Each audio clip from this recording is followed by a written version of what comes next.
Last day of TEC13. We are very happy that this morning we are starting with a plenary session, and it's my pleasure to introduce the speaker of this particular session, Professor Manique Gunesekera. She is Dean, Faculty of Graduate Studies. She is also Chair and Professor of English at the University of Kelaniya, Sri Lanka. By qualification and profession, she is a linguist and holds grammar very, very close to her heart. As an applied linguist, she takes pride and lot of interest in teacher development programs, and she lends all her support to the Sri Lankan government in teacher education programs. She is an authority on Ceylon English, Lankan English, Sri Lankan English, and she has published a variety of books on all these varieties. She is a member of the Presidential Task Force for Trilingual Sri Lanka Education and Reforms in English. And her pride and identity lie in the fact that she is a native Sri Lankan English speaker. This morning, the topic of her talk focuses on English skills for employability. Now, despite all the discussion that we had in the last 2 days, diversity, and it is very difficult to wish away English from us. English is certainly going to stay with us. Yesterday, in the course of the panel discussion, some of the panelists gave English a life of 20 years and 50 years. I'm not very sure how much substance there is in it. Though we have made several concerted efforts in making English and teaching it very well, I think we have to admit to ourselves that there is a pretty long way for us to go. Lot more things that we need to do.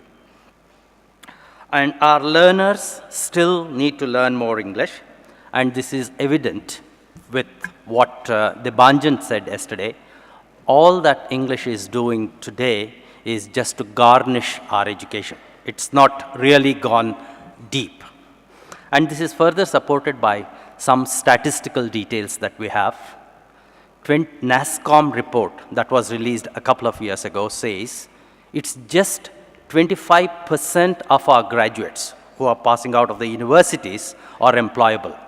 The other 75% are just not employable. This tells us what an arduous task we have ahead of us. And this is not true only of countries like India and other developing countries. We have finishing colleges in US. Even there, we need to do this. Today, Professor Gunesekera, she will present to us the Sri Lankan perspective on how English needs to be taught and what are the employability skills and how this can be achieved in the process of curriculum development. Shall we put our hands together and give a very warm welcome to Professor Gunesekera. Professor Gunesekera. Thank you, Professor Mohan Raj. First, let me tell you that it is a privilege for me to be here on the third day of the third test of this game that we have been playing, English language teaching in our part of the world. And I would like to say that it is a privilege for me because from the time I was a student at the University of Michigan, among many others, we have acknowledged that Hyderabad is a center of excellence for languages, and I am really proud that I have been invited to do this plenary, which is facilitated and hosted by the university. Let me also take this opportunity to thank Professor Paul Gunesekera and his team and the British Council for sponsoring my visit. I would also like to put my talk on English skills for employability in the 21st century within the context of this conference we have been following so far. From the point of view of continuity, we had the first plenary, which was the innings by Professor Kumaravadivelu, in which he spoke of globalization and the changing scene of English language teaching, followed by the second plenary by Adrian Holiday, in which he spoke of the delightful aspects of learning from the margins. And we look forward to his grammar of culture. There was also the very dynamic panel discussion yesterday in which many controversial issues were discussed, including the aspects of English for employability with slogans such as one nation, one language, one methodology, and the instrumental aspects of English, which I think lead to my topic, which is English skills for employability in the 21st century. There have been many presentations in the parallel sessions on this topic. I would like to refer to one which was by Balyavada Sai Lakshmi, in which she referred in particular to the changing roles and changing expectations of teacher educators in relation to English skills for employability. And she made this point, which I think is the basis for our discussion today, that learning is competitive, but the workplace is cooperative. So we have to bring in both these aspects into English language teaching, since these are the expectations of the changing scenario of teacher educators and the classroom. Before I end this preamble to my talk, I would also like to say I hope this plenary will be useful to teachers at all levels in this audience. I know there are primary teachers from Maharashtra, there are secondary teachers from all over India, and tertiary teachers, and my colleagues from Sri Lanka. I hope that this will be a useful session for you. So let's get on with English skills for employability in the 21st century. I'm going to start with the purpose of education so that we start with the general and move on to the specific in the terms of my guru, John Swales. So purpose of education: English for academic purposes, English for professional purposes, English for social purposes, employer needs, student needs, skills for employability, and then what we all need to discuss, pedagogical implications. The purpose of education. I'm looking at this from the literature perspective, since most of us here have got to English language teaching through English literature. The telling has not been easy. One has to convey in a language that is not one's own the spirit that is one's own. One has to convey the various shades and omissions of a certain thought movement that looks maltreated in an alien language. I use the word alien, yet English is not really an alien language to us. It is the language of our intellectual makeup. We are all instinctively bilingual, many of us writing in our own language and in English. We cannot write like the English. We should not. We cannot write only as Indians. We have grown to look at the large world as part of us. Our method of expression, therefore, has to be a dialect which will someday prove to be as distinctive and colorful as the Irish or the American. Time alone will justify it. This is from the preface to, as most of you know, Kantapura Raja Rao, a great writer from the Indian subcontinent. That is the approach to education through the teaching of literature. All of us have visions for education, whether we are teaching small children or whether we are teaching adults or people already in the workforce where we function as consultants. The vision of our universities, whether it is from the east or the west, is really the same. We all believe, whether we are talking of the ancient universities of Nalanda, Bologna, or Al-Azhar, Panya Parisuddhati in Pali, which is ipsa scientia potestas est in Latin. It is knowledge itself is power. So however we approach education, however we are involved in the noble profession of teaching, we are really imparting knowledge and values to our students at all levels. The study of literature, this is what one of my students gave at her job interview, so I thought you would like this. This is someone who applied to my university to join the English department, and now you know everybody is very trendy. Those days university interviews were just talks. Now it is, you have to do a little mini lesson. And this student I thought was quite clever. She gave this study of literature from the website of the University of Glasgow. English literature is a study of literature written in the English language. It explores human experience and imagination as it has been expressed in written form for over 5 centuries. It also affords insights into how rhetorical structures of narrative and metaphor shape everyone's perception of the world. Now, with this description of why we teach literature to our students, all the scientists on the panel were floored. They all felt uncomfortable that they had never studied literature.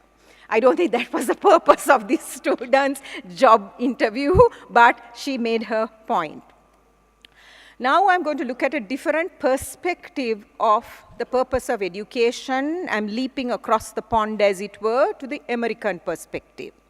This is from the president of Harvard University on why American colleges have failed. This was a statement made in 2008.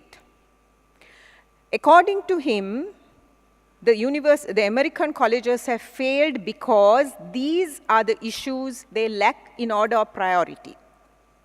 The students lack the ability to communicate. They don't have critical thinking or very little critical thinking. Moral reasoning, they don't prepare citizens to face the world. There is no living with diversity, living in a more global society with a breadth of interests and preparing for work. So you will see from the slogans or visions of knowledge itself is power, we have come down to much more specific goals. In the 21st century, according to the president of Harvard University, the students lack, number one, the ability to communicate. Now, this is where we, as English language teachers, we know the value of communicating, and we are very happy that this has been recognized as one of the needs of students, along with the ability to think critically, to reason for themselves, to live with diversity, which is the theme of this conference, and basically to prepare for work. So you will see we have come a long way from art for art's sake, or learning because it is the growth of the mind alone. So now it is veering towards a much more pragmatic goal in education. Now, I'm dealing with the areas we have been through as practitioners. So we had English for academic purposes, which is still there. Many of our courses fit into this goal of English for academic purposes. And in South Asia, in most post-colonial societies, it was first English medium students. Now, India has been luckier than Sri Lanka or Bangladesh because it was always English medium students, whether you were reading engineering or medicine or law, it was always English medium students. We, in a burst of nationalism, threw out English, and we have a generation of non-English medium students who are really suffering. And right now, Sri Lanka's English teachers, other than the very young teachers, are those who were caught in that trap of no English. When I say no English, I'm not saying there was no English in Sri Lanka, because as a post-colonial society, we always had English. But it was the language of the few. It was a language of privilege. So we had originally English medium institutes, like in most parts of the English-speaking world. Then we had the beginning of ESP with English for Science and Technology, when even those who were part of the wave of nationalism recognized that you need English for science and technology. And then we had English for academic purposes. But what I want to tell you, and I'm sure we are all aware of this, is that originally English was used to read for a degree in a particular subject. It was not this instrumental purpose we have come to today. The skills of English for academic purposes. So we taught our students through these genres: reading comprehension, essay writing, summarizing, translating, writing accurately, listening comprehension. And I want to make the point that in exam-based evaluations like the GCE ordinary level and the GCE advanced level, there was very little testing of speech and hardly any listening comprehension. However, from 2014, there will be a speech component included in the English testing for the GCE ordinary level, and the English teachers of Sri Lanka are already in a state of panic because we don't know what to do, because you know national competitive exams, the parents are involved, the principals are involved, the president is involved. Right? So we have to tread very carefully, although it is a great moment for linguists that the government has recognized the need for testing and evaluating speech and listening. The times they are changing, as in everything else. I just want to give you a comparison of the English department's syllabi over the years. In the 1970s, we were taught short stories like Hills Like White Elephants, Odor of Chrysanthemums, Dry September, selections of poetry, Macbeth, Caucasian Chalk Circle. I must tell you that Brecht is a very popular playwright in Sri Lanka because he's taught in translation in English, Sinhala, and Tamil. The English department 2013, look at the difference. Writing skills, critical analysis, great dramatists, great novels, English grammar. So you will see there is an effort to include everything, but in these grand topics like great novels, great dramatists, English grammar, the sky is the limit really if you think about it. Whereas the other one was much more specific. It was just D.H. Lawrence's Odor of Chrysanthemums. Right? You understand what I'm saying? It was much more specific, much more manageable, but now you can see with the changing demand, the changing expectations, the English department, which is basically a literature department, see how it has changed to keep up with the times. This is a syllabus that we used at the English, in the English language teaching unit, which is not the English department, but this is the unit in the university which runs all the service courses.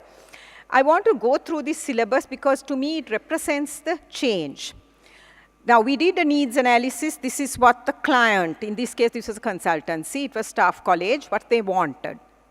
Skimming, scanning, writing reports, note-taking at lectures, handling criticism, expressing diverse views, summarizing, interviewing, writing book reviews, participating in seminars, conducting meetings, developing presentation skills, writing research papers, writing accurately and appropriately, speaking clearly and effectively.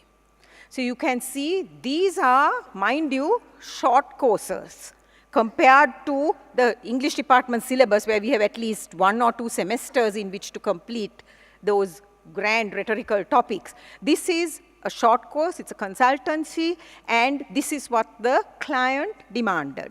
And the client also wanted it called English for academic purposes, right? So you can see how it starts from basic pragmatic levels like note-taking at lectures, but being able to conduct interviews and participate in seminars and, of course, presentation skills, which practically every client, whether you are an undergraduate, postgraduate, most of our people ask for this now, presentation skills.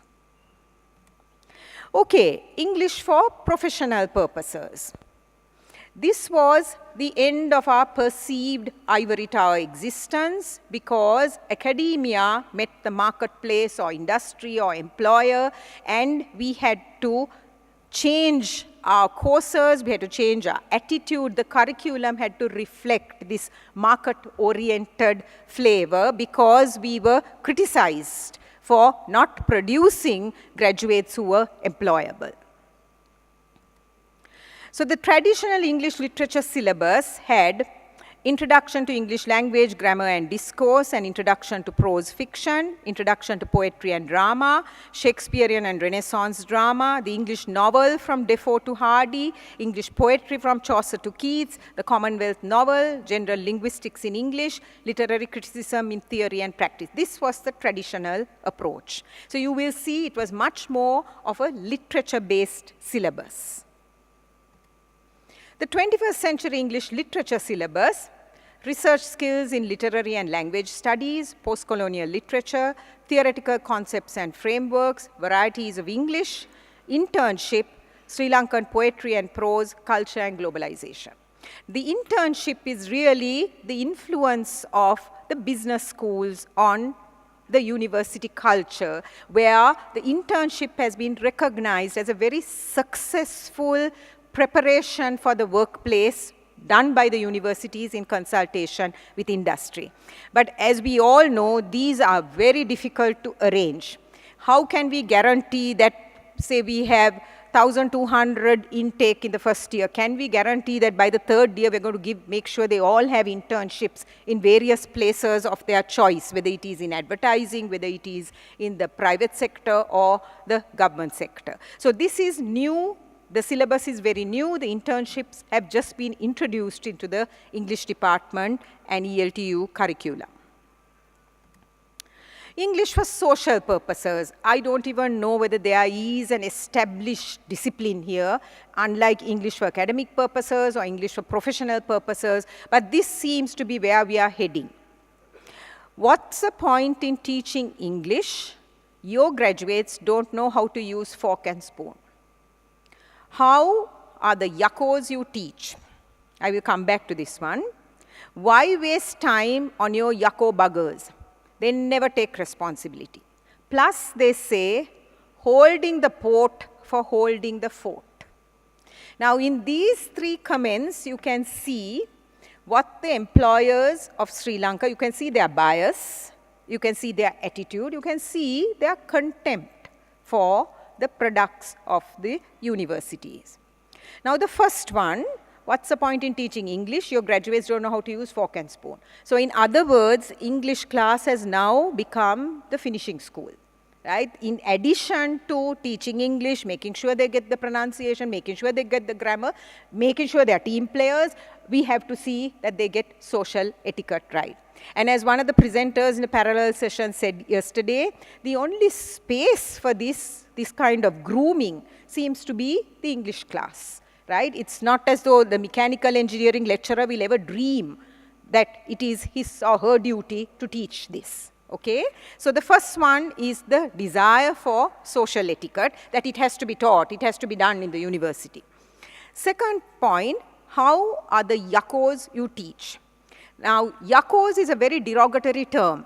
It is a borrowing from Sinhalese into Sri Lankan English. It is something like a very old-fashioned English word, yokels, like the rural, the rustics, right? So, but this is a very common word in Sri Lanka, and whenever they refer to undergraduates, they are, how are the yuckos? How are the yuckos treating you? Oh, those yuckos you waste your time on, right? So that is the general attitude, basically that they are not worthy of being employed. The third point, these yakko buggers is a lovely compound. Sri Lankan English is full of compounds, right? This is one of them. The yakko buggers, they never take responsibility. Now this, I think, is a very harsh criticism, and this is said of all the graduates, whether they are from management, whether they are from engineering, whether they are, you know, whatever, it's not just arts graduates, that they always hide in the workplace. They want to avoid taking responsibility. The second one is, of course, that contempt I told you the employer has towards the student, holding the port for holding the fort. Now, in Sri Lankan English, as in many South Asian varieties of English, the confusion between per and fer is well documented, right? We are not saying holding the port is correct for holding the fort, but we know where it is coming from, right? That it is a very common issue of mixing up fer and per and mixing up sir and zer in our use of English, English for social purposes, to continue with this. So we need social etiquette, westernization, the fact that the students don't take responsibility. I think this ties up with what that president of Harvard University said. There is this lack of commitment or lack of taking responsibility.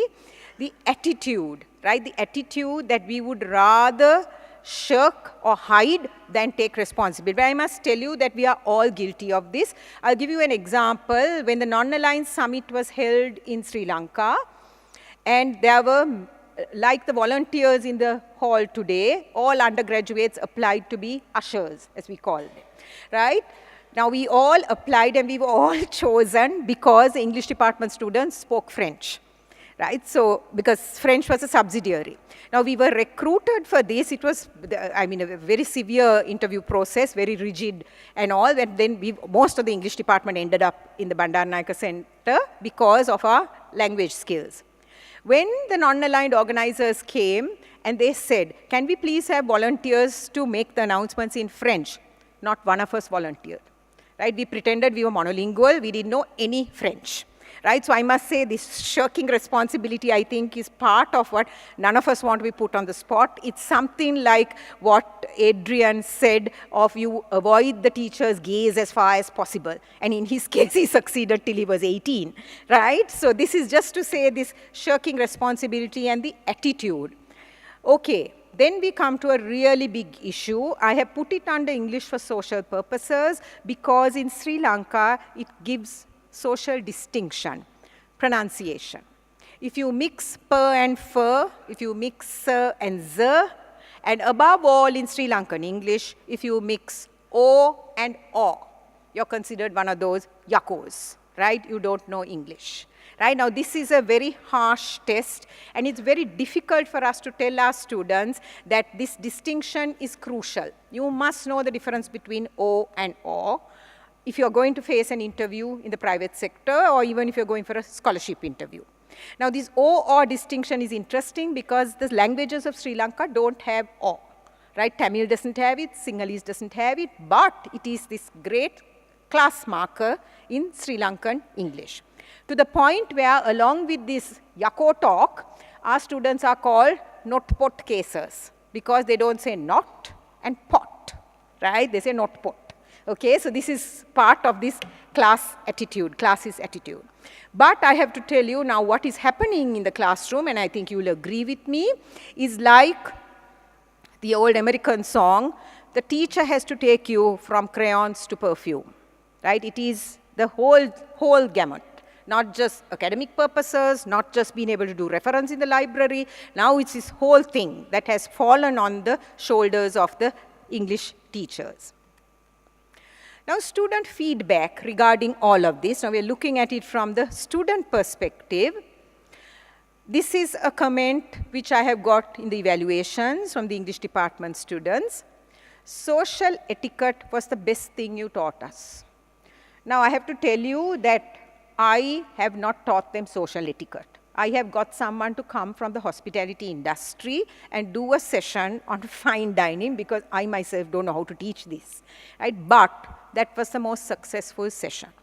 And here I pride myself on teaching them varieties of English, language and identity, get the grammar right, get the pronunciation right. From those heights of philosophy, they tell me social etiquette was the best thing you taught us. Okay, right. So this social etiquette seems to be a huge thing, right? And I must tell you that along with the South Asian tradition, most of them write in their evaluation etiquettes, right? Etiquettes was the best thing, okay? Now the question is this the purpose of education, right? Is this what being employable is all about? Right? Whether they can recognize the correct fork or the spoon, whether they are comfortable using this, right? Is this what it all boils down to, right? From knowledge itself is power, we come to the knowledge of selecting the correct fork. But we have to remember the world has changed. No one is those days people asked you, you know how your old uncles and aunts asked you, tell us who is your favorite Shakespearean character? Now the uncles and aunts don't know Shakespeare, right? So the world itself has changed. Employer needs.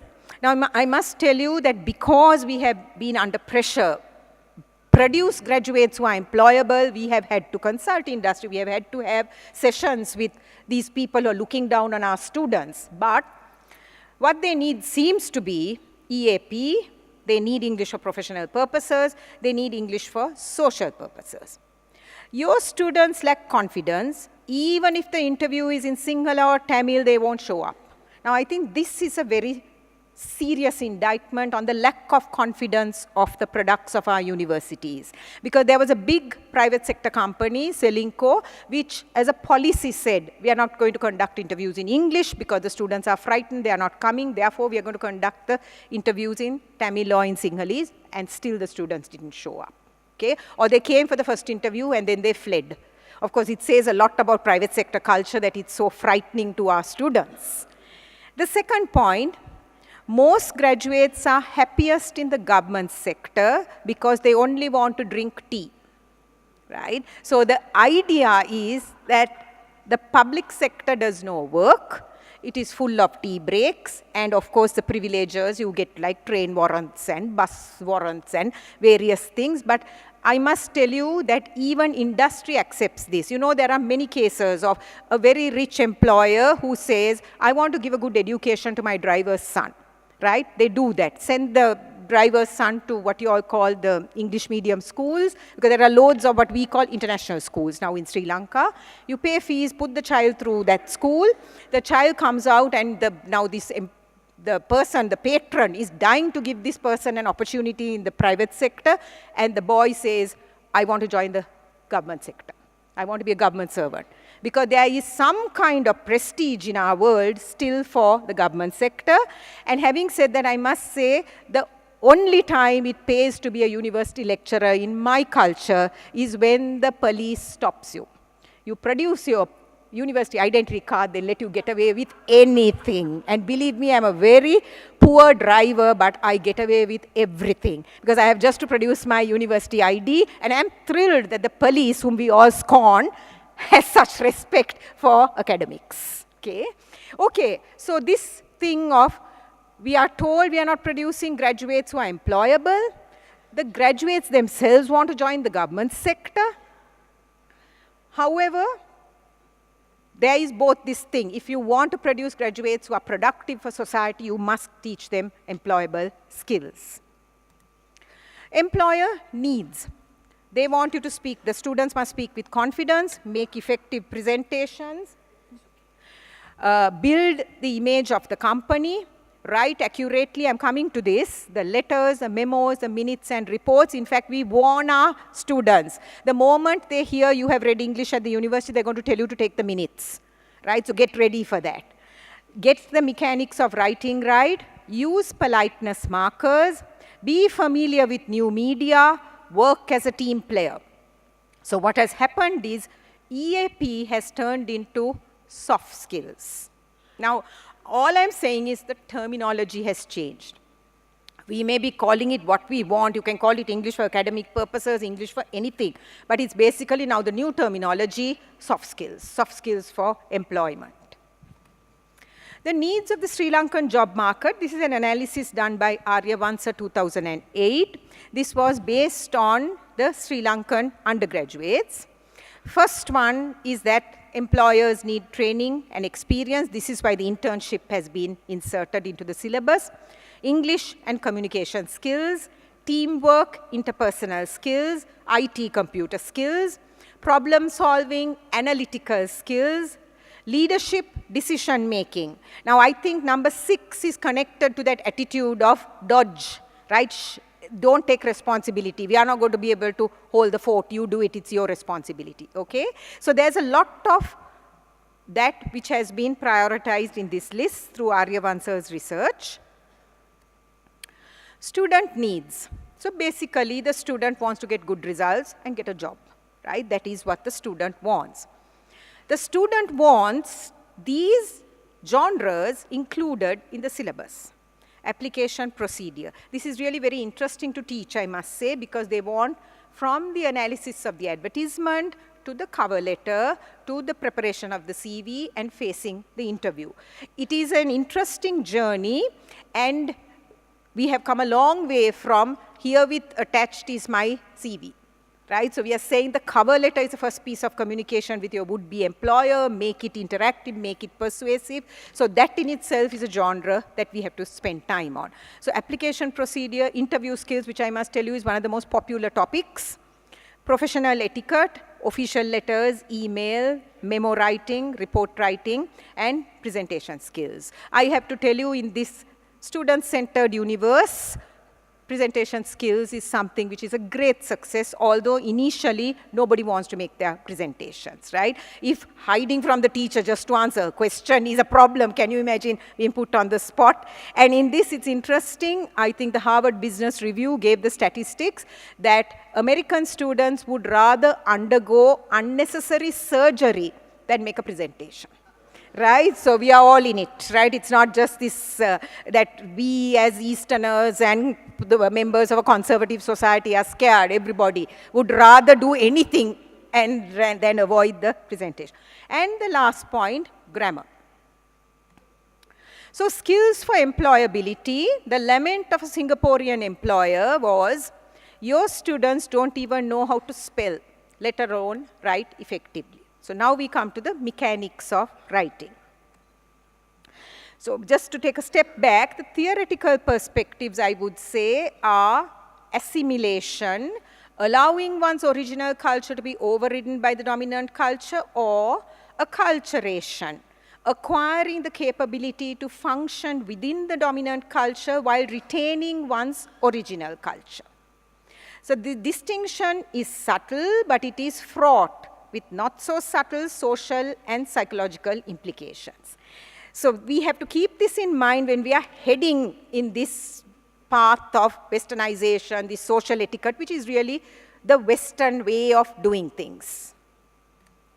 The pedagogical implications. So we have to have audience analysis, the message structure, communicator strategy, channel choice strategy, culture strategy from the business communication perspective. This is really what we in our field would call teaching communicative competence. The pedagogical implications to be continued from a TESOL perspective, writing to the point, writing in 21st century English, writing in the variety of English that the audience wants. Now this is very tricky because most of our teachers have grown up with British English is the correct variety, you teach British English. Then these students go and teach in an international school which is sponsored by American organizations. Then they are in a dilemma. Now what are we going to do? Because we were told that there's only one correct variety, right? So I think what we must do is be open. There are many varieties, there are many standards, there's no point tearing our hair over it. Get on with the job. If the client wants American English, give American English. If the client wants Indian English, it is Indian English, right? You have to come to decisions with your organizations, and the teachers must decide that there is nothing wrong in teaching more than one variety. Writing with grammatical correctness, writing with correct spelling, writing with correct punctuation, the prescriptive tradition. So basically, we are teaching grammatical competence. So grammar for employment, there are many issues, some more serious or unacceptable than others. I'm giving this example from Professor Paul Gunesekera's languaging. Your Honor, this case is filing today. The senior lawyers present exchange glances with a suppressed smile on their lips. The learned judge looked the other way. The young lady, unmindful of the amused reactions of her colleagues, went on to present the details of the case. This is a lovely example because that's why I told you, there is this, we all have the notion of correctness. At the same time, it's like holding the port, right? I mean, what are we going to do? What is the point in really going on and on with a hammer and saying, do this, do this, do this? And I have to tell you, there is also what one of the plenary speakers spoke of as resistance. All our students know the difference between per and fur. They choose not to make that difference, right? So we have to be aware of that form of resistance also. It's like in Sri Lankan English, smile please is said as Ismail please, right? Those same people will pronounce in our culture, we call it the Muslim name Ismail, Esmail. Now tell me, can you say they cannot say Ismail or Smile?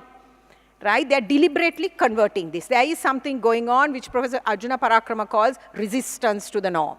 Okay? So that's, I said, it is fraught with many issues. So grammar for employment, being a these I'm just giving you a few examples. As I said, some of these we let them go. Right? Some of them, the employer says this is wrong English. Okay? Just the first one. Being a very reputed company in Sri Lanka for beauty products since 20 years, we are going to launch a new fairness cream.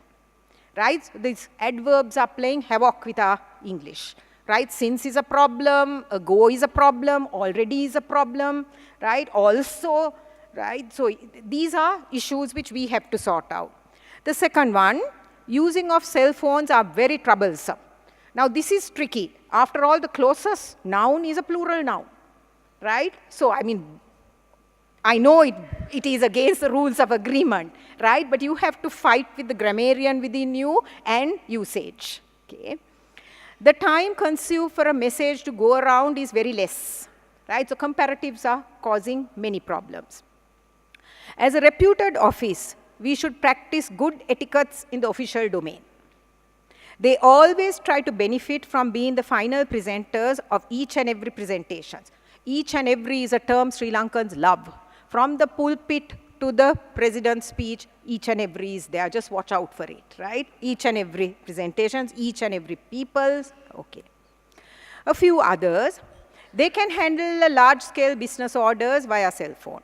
So again, agreement, but then article has caused a lot of problems because the national languages of Sri Lanka do not have articles.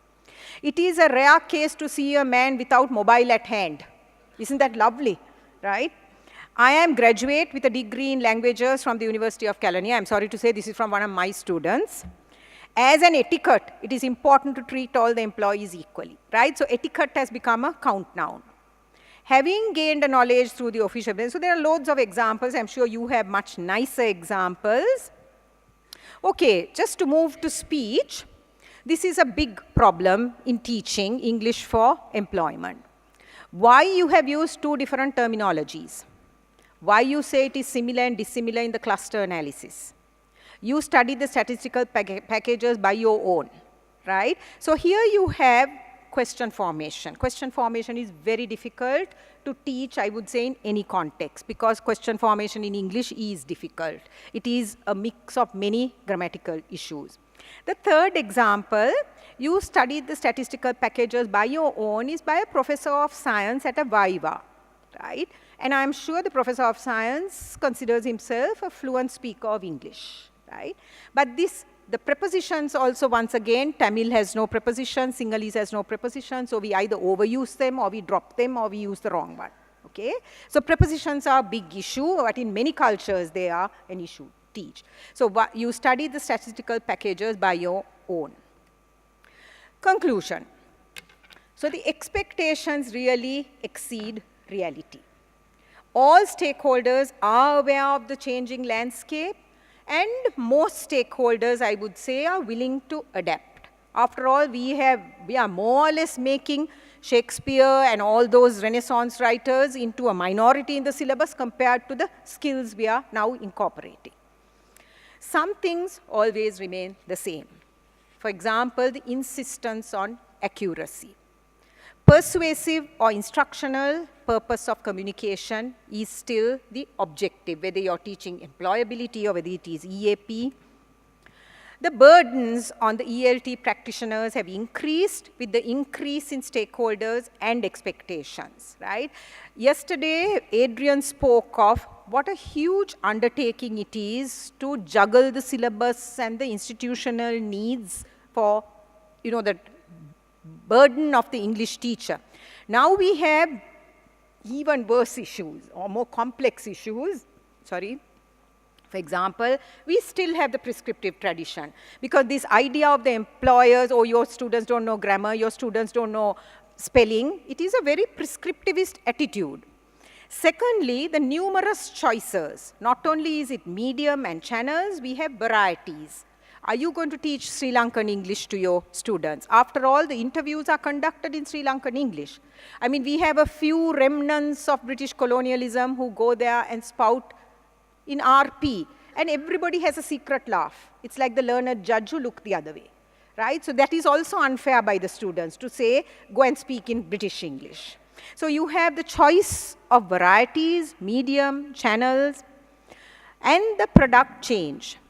The individual warrior, now most of us had, or we were individual warriors. After all, we go into the library, we prepare for the exams alone, we do our assignments. Now at least we have group work, we have teamwork in the classroom, right? But most of us grew up with just facing the exam alone, going to the library, doing research alone, doing your undergraduate thesis alone, right? So it was the lone warrior. The individual warrior has become too expensive in the corporate world. So the corporate world is asking for a team player, right? And that, again, the onus is on the ELT practitioner, right? You have to produce a team player. And remember, it is the individual warrior who comes into the university. In 3 or 4 years, you have to make this person a team player, along with the social etiquette and everything else. Okay, I just want to end with how everything is changing. This is not just us, and everything seems to have a purpose. Life in the 1500s, this example is from Europe. Somebody sent me this as an email, and I thought I'm going to use this. Most people got married in June because they took their annual bath in May and still smelled pretty good by June. However, they were starting to smell, so brides carried a bouquet of flowers to hide the body odor. Hence the custom today of carrying a bouquet when getting married, okay? Right, this one, bread was divided according to status. Workers got the burnt bottom of the loaf, the family got the middle, and guests got the top, or the upper crust. The upper crust is what I want to focus on. TESOL in the 21st century. In post-colonial societies, we are privileged, right? We are the upper crust. We are enjoying the upper crust by virtue of being able to function in English, being able to teach English. We teach the upper crust in that the people who really want English are the ones who are into upward mobility, right? But we want to share the crust. That is something, shall we say, which we collectively do. That we do want other people to share this privilege. That we are not trying to give them the burnt bottom of the loaf. These are the references I use for this presentation. I would like to end by saying that it is a tremendous task. That we have moved from the time when it was one variety of English. I often say that maybe in the time of the empire, it was easy to be an English teacher. Everybody taught British English because that's the only one which we were exposed to. The BBC embraced it as a standard, and it was available in the world service that most of the colonial societies listened to, right? So it was one variety, the textbooks were there, everything was there. Now we live in a diverse world, right? And I don't think anybody wants to let go of their identity, even in the name of employment. Therefore, we remain South Asian or Asian. In my case, I am a native speaker of Sri Lankan English, and I must tell you that it has not stopped me from teaching, as Kumar knows, at the University of Michigan in the business school, in Nanyang Technological University, and wherever I go, I teach and I use Sri Lankan English. Thank you. Thank you very much for a lovely presentation. As long as I was listening to her, I thought whether she was Indian or Sri Lankan. Everything that she said, if I simply replace the word Sri Lankan with Indian, I think it still fits the description. It's as clear as that. There are several points that are common to India in terms of educational ethos, and in particular, the problems that we have as far as teaching English is concerned in both the countries. It's not just true of these two countries, as she rightly said, the entire Southeast Asia, perhaps countries like Pakistan, Bangladesh, Nepal that are represented here have exactly similar problems. She encapsulated her entire talk very comprehensively under 8 different headings. So, and I'm not going to talk about all that. Social purpose, professional purpose, employer perspective, employee perspective, and the curricular aspects. Now the presentation is open for discussion using Sri Lankan English. Wish each and everyone has a chance to ask a question. But I'm sorry to say, we have time for about 5-6 questions, and we'll begin with this lady here. Ma'am, thank you for your excellent presentation. Thank you. First of all, I am grateful for your very generous remark at the beginning. Hyderabad is the center of excellence for languages. Thank you. The situation is more or less the same in our country here, and we are really stressed up by the government policies. Actually, we are having Jawahar Knowledge Centers, ma'am, in almost all the degree colleges, with the intention of providing communicative skills to the students, particularly from rural and semi-urban areas, and as you say, to produce students with employable skills. Yeah. But after finishing these training programs, we take feedback from the student, ma'am. So I want to be very brief. One of my students, while providing feedback, she made a comment in the meeting, in the public meeting. If we were given this training right from first standard, we should have been better equipped with English language skills. It received really a loud applause from the students, ma'am. As you are saying, it reflects the needs of the students. Now my question is, do you think that it will be right to incorporate all these needs into the language curriculum right from the first standard, keeping the needs of the students in view? Thank you. Okay, thank you very much, Miss. I think that is a loaded question. Thank you for asking it. I don't know how you can incorporate these aspects, especially the employability aspects, but of course you can start from the fluency. So from the beginning, and especially the issue of pronunciation, I don't know whether in the Indian context it is as marked as it is in Sri Lanka, where a few key errors or differences can mean the difference between getting the job and not getting the job, right? So therefore, I would say focus on fluency, focus on pronunciation, and get this accuracy from the beginning, right? This I know is a prescriptivist tradition, but from the beginning, if the student gets it right, it makes it much easier for the student also. Yeah. Thank you, Professor Anil Sarwal. For a very nice presentation. Thank you. You have talked a lot about difficulties in pronunciation. Now, I think most of the English teachers in the world are non-native speakers. So I wonder whether they could ever teach RP or a more standard pronunciation of English, and then what implications does this have for the employability of the students? Okay, thank you. I know this is a controversial topic, the whole issue of the native speaker. But I think we should be comfortable that there are native speakers of what used to be called the non-native varieties. Okay, so you may be a native speaker of Maharashtra English, I may be a native speaker of Sri Lankan English. There are native speakers of the different varieties of English, and we should not be apologetic that we are native speakers of varieties of English. This is our identity. I mean, it's like apologizing for your own language. Okay. Yeah. Yes. There's a question there.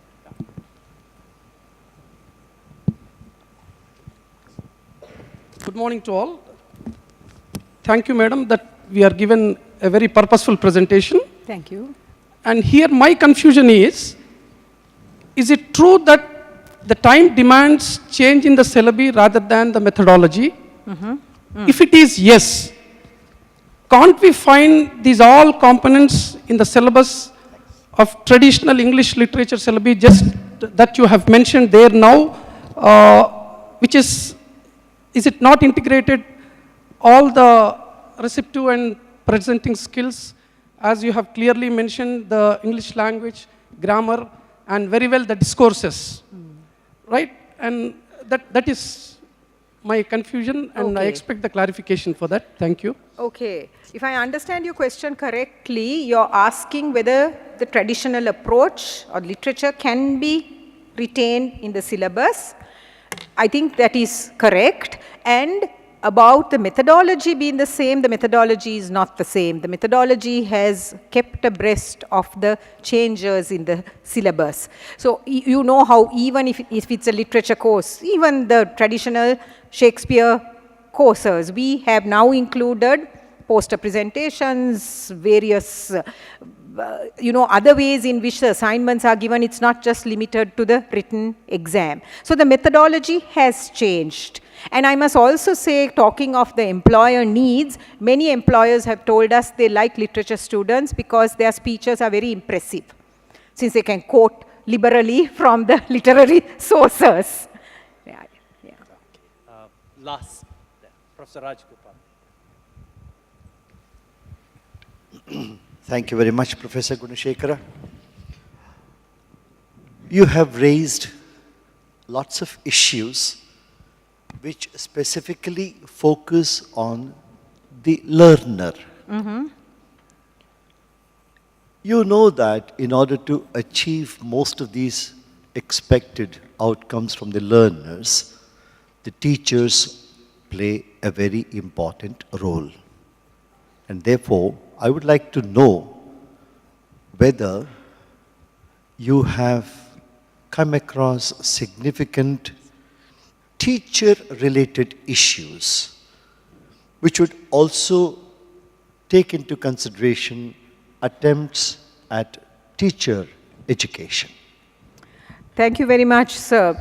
That is a big question right now in my culture, because you know that part of our link with your university is the training of the master trainers. So teacher education is a big issue right now, and I must tell you, most teachers, and I'm sure the English teachers in the audience from Sri Lanka will agree with me, most English teachers are thoroughly confused. And part of the confusion they lay at the door of academics like us, because we have, I told you, muddied the waters in their eyes without allowing them to peacefully teach RP and get on with life. Here we are saying your identity is there, it is important, you can't let the students down, the students are speaking Sri Lankan English, what's wrong with that? Lot of confusion regarding exams, lot of confusion regarding teacher training, because the traditional teacher training colleges taught traditional phonetics with RP as the target. Right? So I must tell you that there is a lot of confusion in the state of affairs in teacher education. But people, on the other hand, are proud that their voice is being heard finally. Generally, we discuss many problems, sir. But when we go to our classroom, these, what we discuss here, it is not implemented, because there are no good talks or the techniques are there which are to be followed, because teachers are not told how to follow, because Sarva Shiksha Abhiyan, other programs are also there, but many things are told, but it is very important that teachers are given very much clarity what should to be followed in the classroom situations. So suppose prepositions are there, how to overcome those problems. It's very, very important. And also you have to tell, I think, could you suggest which method or approach correct Could you be brief? for state languages like Telugu to learn English as second language? Thank you. I think your question deals with classroom techniques, and you're a young teacher. I think you have the world before you. You teach in your style. Don't wait for people to tell you what to do. And I must tell you that research in the universities has shown that the most successful teachers are young teachers. So please make the most of it. Enjoy it. Okay. We have time just for one last question from the very last row. Yeah, thank you. Thank you. Good morning, sir, and thanks for giving a chance to the backbencher. So one query I have in my mind always, that ma'am has talked a lot about pronunciation skills and that all. So how much important role the pronunciation plays in in English language? For example, I would like to say that I was lucky enough to spend 2 days with APJ Kalam, and when I was for the whole 2 days with him, so I noticed his pronunciations.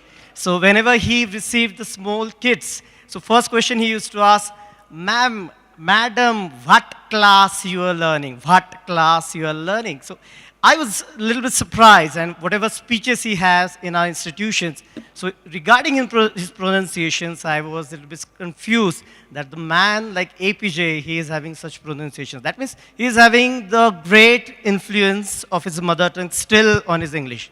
But he is the most successful person we have seen. So tell me, how much role the pronunciation plays in English in being employed?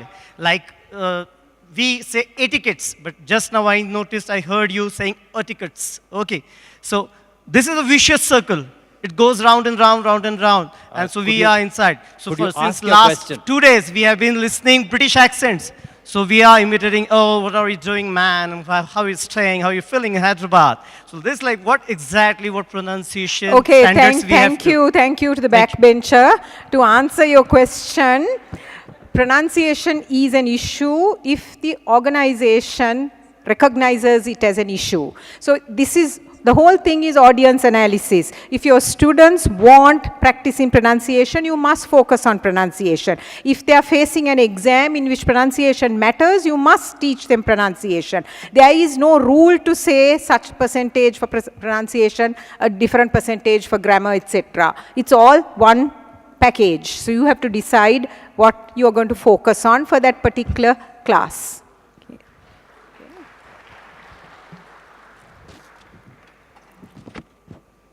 Thank you very much, and I think this discussion will lead well into the next plenary, which is about the authenticity of material used in the classroom. Thank you for your participation.